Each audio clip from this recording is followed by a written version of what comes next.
Bienvenidos a este espacio de la página web de la Iglesia Cristiana Getsemaní. Te invitamos a abrir tu Biblia y seguir junto a nosotros el estudio de la Palabra de Dios que tenemos para hoy. Estar juntos, hemos permitido llegar a cada uno de nosotros en tu día. Y gracias también, Señor, por poder cantar y adorar tu nombre y recordar verdades, Señor, para tenerlas presentes cada uno de nosotros como hijos tuyos, pero también para ensalzar y adorar tu nombre, Señor. Y en esta hora queremos pedirte que tu palabra sea tratando nuestros corazones, pero también tengamos un corazón, un oído atento, alerta para recibir el consejo de ella. Te alabamos, Dios, y quedamos en tus manos en esta hora, en nombre del Señor y Salvador Jesucristo. Amén. Amén. Y bien, y lo primero que queremos ver cuando hablamos acerca de Dios es, tener presente su existencia.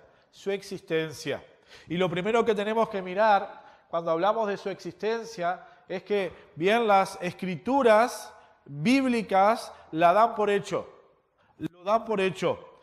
Parece que podemos mirar la palabra de Dios, la Biblia, ¿verdad?, de Génesis y Apocalipsis, y vemos que ninguno de los escritores del Antiguo Testamento ni del Nuevo Testamento tomaron tiempo para tratar de explicar o arguir en cuanto a la existencia de Dios. Por el contrario, era un hecho que se daba totalmente por una realidad absoluta. Dios existe. Pero también es interesante mirar y decir, un Dios que tuviera que demostrar su existencia no sería Dios. Pero Dios no tiene que hacerlo, porque Dios existe en sí mismo. Miren conmigo allí, busquemos en la Biblia, en el libro de Éxodo, capítulo 3, Éxodo, capítulo 3, versículo 14. Y dice allí: y respondió Dios a Moisés: yo soy el que soy. Y dijo: así dirás a los hijos de Israel: yo soy, me envió a vosotros. Bien, allí cuando Moisés es llamado para tener que ir a hablar con Faraón y el pueblo de Israel, Dios le dice: di, yo soy, te he enviado. Yo existo desde siempre. Yo existo desde siempre. Y aún Dios, obviamente, es el origen de toda la vida. Y allí dice en Juan capítulo 5, yo les leo versículo 26, el Señor Jesucristo dice: porque como el Padre tiene vida en sí mismo, así también ha dado al Hijo el tener vida en sí mismo. Juan 5, 26. En Él estaba la vida, y Él es la vida. Él existe en sí mismo. Aún podemos ver cuando comenzamos a mirar la palabra de Dios, allí en el libro de Génesis, allí en la apertura dice el comienzo: en el principio creó Dios los cielos y la tierra. Bien, allí se describe, ¿sí?, el surgimiento de la creación de Dios, de todo lo que hoy conocemos. Pero allí también, en esa descripción maravillosa, encontramos el hecho de que Dios existía. Porque Dios existe en sí mismo. Conocemos ese pasaje que también se recuerda en el Antiguo Testamento, que dice: dice el necio en su corazón, no hay Dios. Allí en el Salmo 14:1. Y bien, aquí podemos pensar hoy el hombre diciendo: no hay Dios, no hay Dios. Aún podemos ver que en realidad a veces el hombre dice no hay Dios, no porque no crea que hay un ser superior, y vamos a ir después mirando ese hecho, sino porque, piensa que no hay Dios por la situación que se da alrededor de esa persona o del mundo. Si existiera Dios, pasaría esto o aquello. Pero realmente esa persona no asume la realidad de que en sí mismo considera de que hay un ser superior. Y lo vamos a ver un poquito más adelante. Bien, miren conmigo en el libro de Job, capítulo 12. Job, capítulo 12.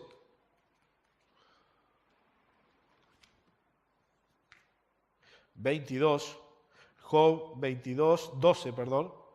Job 22, 12.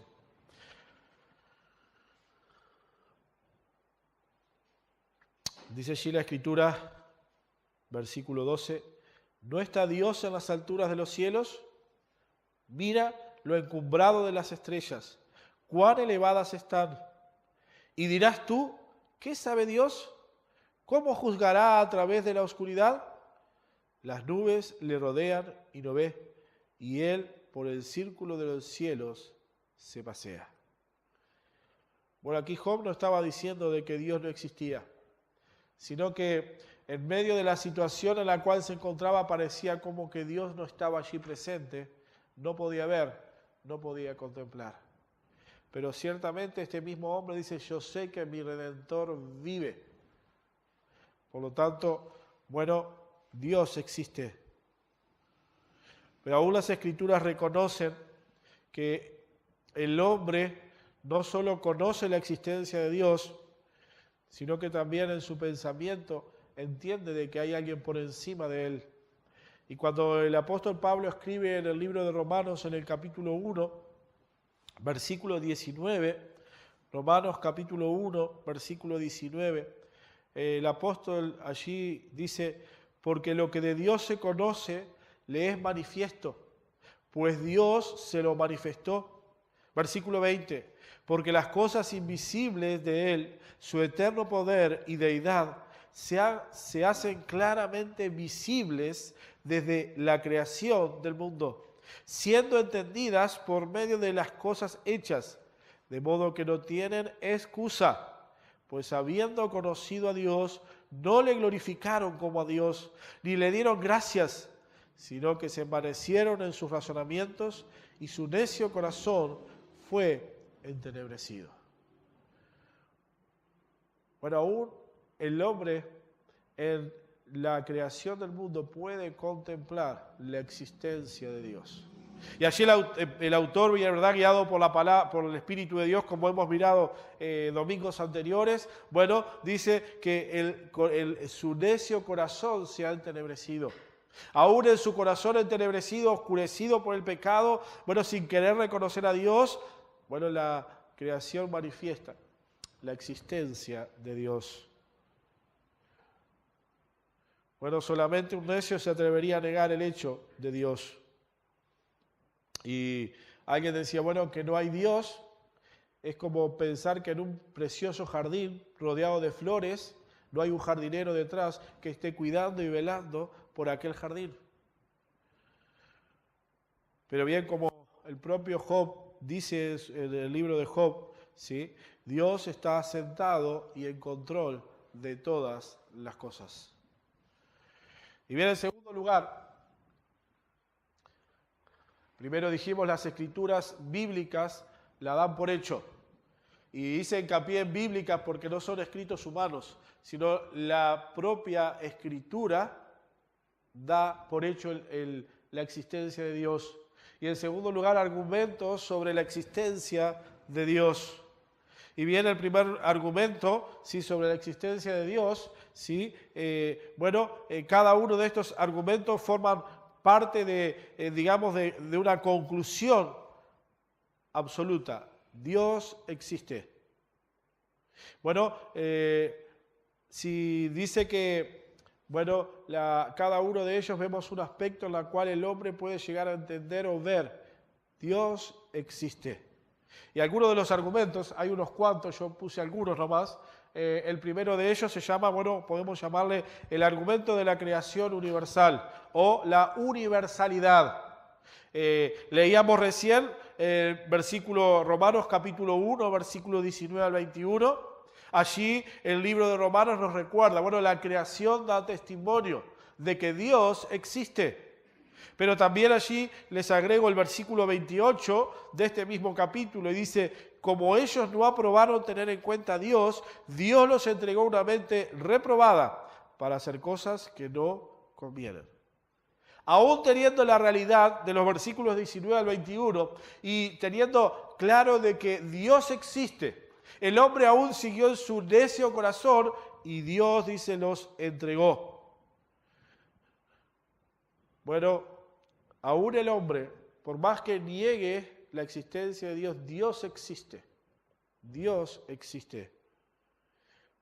Bien, decía uno de los autores que usé para estar trayendo el estudio, decía lo siguiente, yo anotaba esta frase, este teólogo decía: el hombre cree en todas partes en la existencia de un ser o seres supremos para con los que tienen responsabilidad moral, en honor de los cuales tiene que hacer algo para su propiciación. Esta creencia tal vez se manifiesta en una forma cruda o grotesca, pero la realidad del hecho no pierde su valor, como no la perdería la existencia de un padre si Eligio tratase de pintarlo en forma tosca. Y podemos ver a través de la historia diferentes culturas, paleolítico, prehistórico, todo lo que queramos ver. Y cada una de esas culturas vemos que trataba de adorar a algo superior, reconociendo así la existencia de alguien que estaba por encima de ellos. Y por más que estas culturas lo han hecho, como dice aquí el autor, de una manera grotesca, a veces con cosas que Dios no pide, bueno, reconocía la existencia de un ser superior, al que realmente no conocían y que hoy por la gracia de Dios conocemos, que es el único Dios soberano. Y a través de Cristo podemos llegar ante Él y adorarle. Pero bueno, el hecho de que haya sido en forma, como decía, de diferentes maneras o diferentes reconocimientos, eso no niega de que Dios no existiera desde el principio de todas las cosas. Y la ilustración que daba, me reía cuando leía ello, porque dice, bueno, es como cuando mis hijos eran chicos y trataban de dibujarlo, ¿no? A las mamás y a los papás. A veces las mamás salían demasiadas y los papás, o a veces salían finito y largo, o gordito y bajito, ¿no? Pero eso no significaba que nuestros hijos no tuvieran papá y mamá. Las tenían. Más allá de que esos garabatos a veces eran pura cabeza y un ojo solo, ¿no? Y ese quiere papá o mamá. Más allá de ese intento de hacer algo parecido, para ellos ese era el papá y el mamá, y su papá y mamá existían. Y bueno, Dios existe. Y bueno, parte de esto se llama, bueno, ese argumento de la creencia universal. En segundo lugar, bueno, yo le había puesto el pasaje. En segundo lugar, o el segundo argumento de la existencia de Dios, es el argumento de la causa y efecto, o allí cosmológico. Y bueno, este es un principio aceptado por los científicos, y el principio es, bueno, todo efecto debe tener una causa apropiada. Todo efecto debe tener una causa apropiada. O mejor dicho, todo lo que sucede tiene una causa. Y bien, por lo tanto, todos los elementos que forman el efecto residen, por lo menos, en algo superior. Por lo tanto, lo que tenemos en este mundo y lo que vemos de la creación de Dios, existe este universo, bueno, o es traído a existencia por algo capaz de hacerlo. Y bien, esta causa, ¿sí?, debe ser indefinidamente grande. Y este es otro argumento que podemos escuchar. Bueno, hay alguien que está por encima que ha hecho que este universo, el mundo, el hombre existiera. Bien, cuando vemos un objeto, naturalmente nos preguntamos cuál fue la causa de este objeto. Cuando vemos algo precioso hecho, algo hecho, por ejemplo, una artesanía o una pintura, aquellos que les gusta la pintura, bueno, ¿quién hizo esta gran pintura? No existió por sí misma, hubo una causa detrás que produjo aquel hecho. Y bien, aun cuando tenemos posibilidades de ver en la creación de Dios un amanecer, ¿no?, o ver grandes montañas allí por la televisión, en lugares tan hermosos que se ven alrededor del mundo, podemos pensar, bueno, ¿cómo surgió esto? Una explosión, ¿no?, una casualidad. Hay una causa superior y esa es Dios, la que ha creado todo lo que tú y yo podemos ver aún luego de un juicio de Dios. Yo lo he dicho esto, ¿no? En otras oportunidades. ¿Cuán maravilloso sería la creación si no hubiéramos tenido el diluvio? ¿Cuánto más bello sería? Pero aún luego de un juicio podemos contemplar la maravilla de Dios. Y eso nos muestra que hay alguien que está allí en control de todas las cosas y ese es Dios. Bien, en tercer lugar, bueno, este es otro argumento y allí el argumento teleológico o de designio. Y también se conoce este como el argumento del orden. Y bien, podemos ver de que detrás de esta creación maravillosa y de este mundo y universo que existe, hay alguien que está allí en control de todas las cosas. Y que nada tiene una casualidad sino una causa, y nada es en sí mismo independiente, podemos decir, sino que hay un orden designado por Dios. Por lo tanto, podemos concluir de que hay un ser inteligente y responsable que mantiene todas las cosas en un perfecto orden y una perfecta relación. Y cuando estudiamos la rotación del Sol, la Luna, tiene todo un orden. Más allá de todos los daños que el hombre va haciendo, ¿no? Pero hay una causa porque la Luna tiene que salir, luna nueva, luna llena, menguante, ¿no? Y toda la creación está en torno a todo lo que Dios ha hecho. Y por eso, perdónenme, pero cuando escucho a algunos que enseñan que la creación es por una explosión, digo, wow, qué imaginación que hay que tener realmente. Porque si a veces dice, bueno, creer en Dios es sencillo. No, qué tontería, hay un Dios que creó todas las cosas.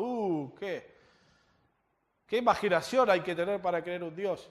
Creo que hay que tener más imaginación para creer que de una explosión surgió todo lo que tenemos en este tiempo, o de una evolución surgieron las cosas por casualidad, sin que haya alguien al cual conocemos que es Dios, que está en control y en orden de todas las cosas. Bueno, en cuarto lugar, o en cuarto argumento, ¿sí?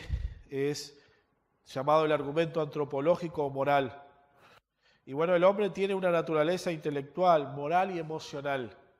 Y bueno, por consiguiente, concluimos que el creador, bueno, tiene que ser un igual en características.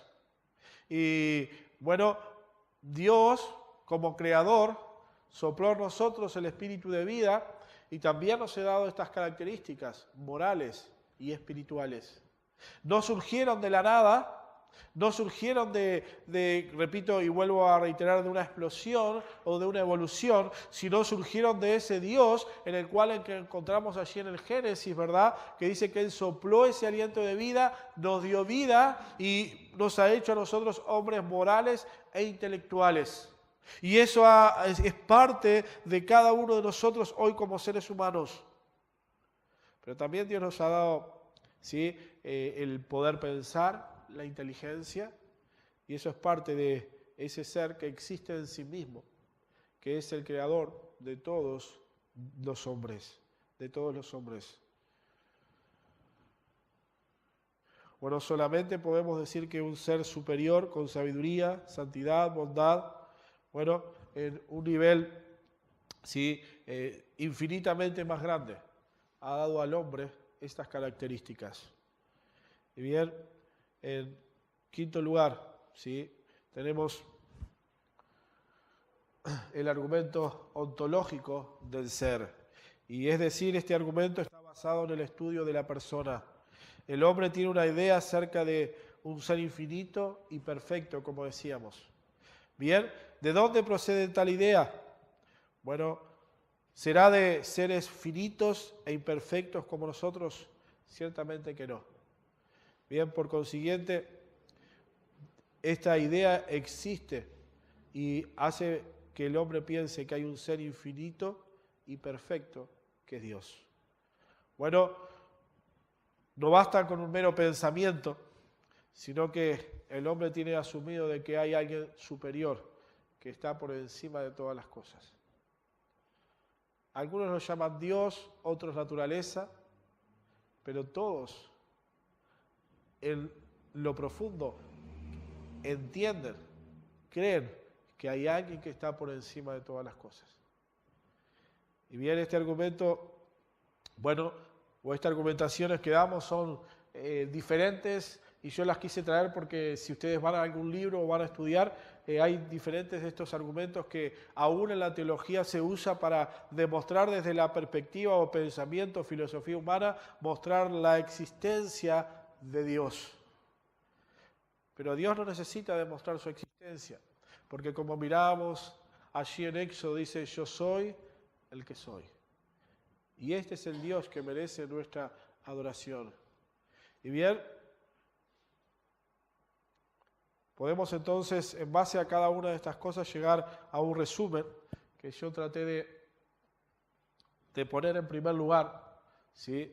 Lo que podemos ver como primer punto es la observación de la naturaleza revela la existencia del Dios hombre.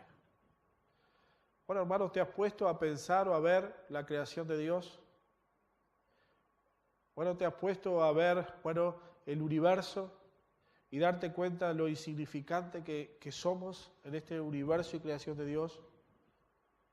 Pero aún cuando contemplamos la creación de Dios, podemos ver también puesto de manifiesto el amor de Dios hacia nosotros.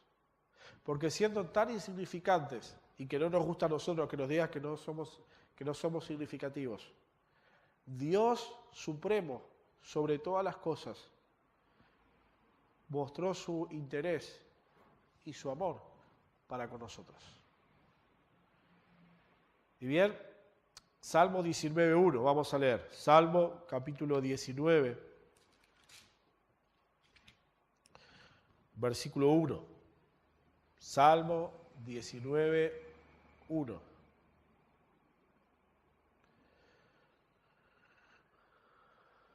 Dice allí, los cielos, Salmo 19.1 dice, los cielos cuentan la gloria de Dios y el firmamento anuncia la obra de sus manos.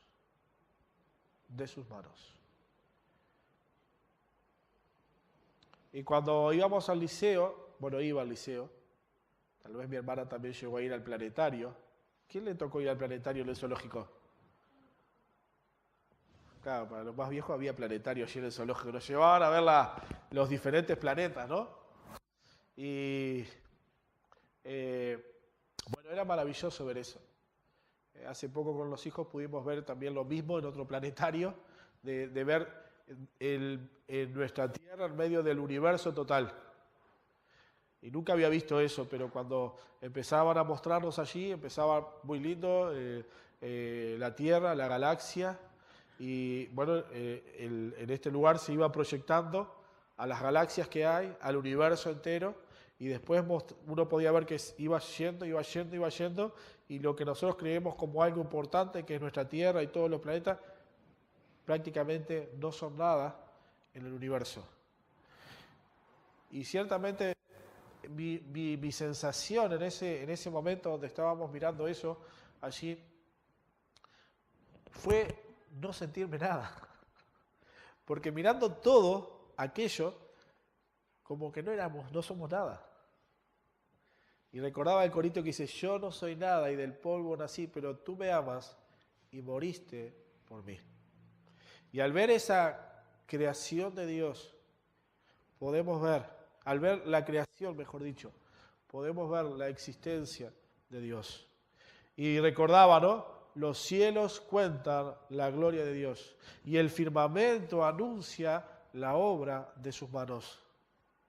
Aún dice Romanos 1:20, este versículo que leíamos anteriormente, dice, porque las cosas invisibles de Él, su eterno poder y deidad, se hacen claramente visibles desde la creación del mundo, siendo entendidas por medio de las cosas hechas, de modo que no tienen excusa.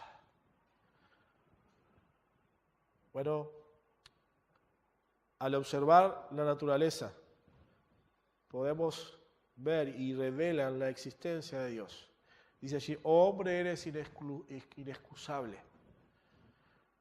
Bueno, en segundo lugar, o en segundo resumen, estas verdades en realidad solamente pueden ser entendidas por fe, con la iluminación, la obra del Espíritu Santo en nosotros. Y yendo allí a Romanos capítulo 1, versículo 18, dice allí, porque la ira de Dios se revela desde el cielo contra toda impiedad e injusticia de los hombres, que detienen con injusticia la verdad. Bien, el hombre no tiene excusa, porque la creación manifiesta la existencia de Dios. Pero para poder tener un conocimiento pleno, el hombre necesita, que Dios revele estas verdades al hombre tal cual es. Y aún dice en 1 Corintios 2:14, dice, pero el hombre natural no percibe las cosas que son del Espíritu de Dios, porque para él son locura y no las puede entender, porque se han de discernir espiritualmente. Pero aún cuando miraba estos versículos decía, ¿cuánto se pierde el hombre de Dios? ¿Cuánto el hombre se pierde de Dios por no querer creer en Él? ¿Cuánto se escapa para el hombre, podemos decir, por no querer creer en el Dios único y verdadero? Pero bien, dice allí en el libro de Hebreos, capítulo 11, allí el capítulo de la fe, como llamamos, ¿verdad? Dice allí que por la fe entendemos haber sido constituido el universo por la palabra de Dios, de modo que lo que se ve fue hecho de lo que no se veía. Y ciertamente por la fe entendemos, la creación de este universo, la existencia del único y suficiente Dios, el cual ha mostrado su amor, su interés para con nosotros, los hombres. Por lo tanto, estas verdades podemos llegar a recibirlas, entenderlas por medio de la fe y la obra del Espíritu Santo. Y en tercer lugar y por último, perdonen que perdí el pasaje, dice 3, estos argumentos pueden fortalecer, ¿sí?, nuestra fe y también despertar esa fe en otros. Al poder hablar acerca al hombre, a nuestros vecinos, a nuestros amigos acerca de Dios, podemos mostrar y argumentar sólidamente acerca de la existencia de Dios.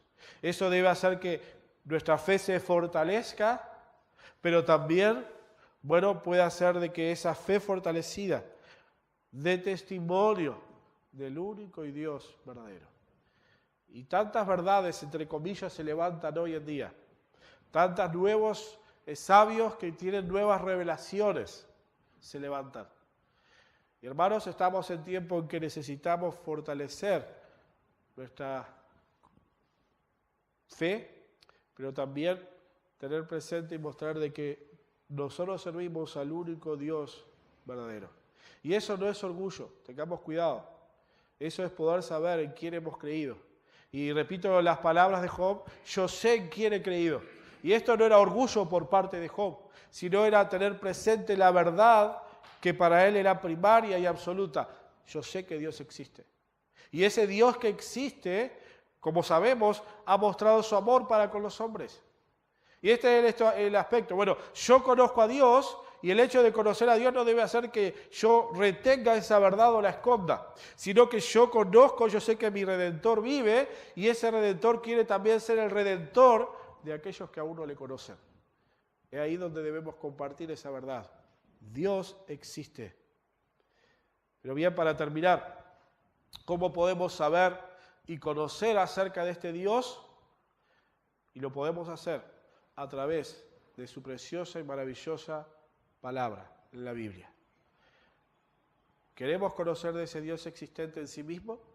Necesitamos crecer en conocer la palabra de Dios. Y este era el consejo que nos deja allí el apóstol Pedro. Dejaba a los hermanos de la dispersión, pero nos deja hoy también a nosotros crecer en la gracia y el conocimiento de Dios. Hermanos, que ese sea un desafío para cada uno de nosotros.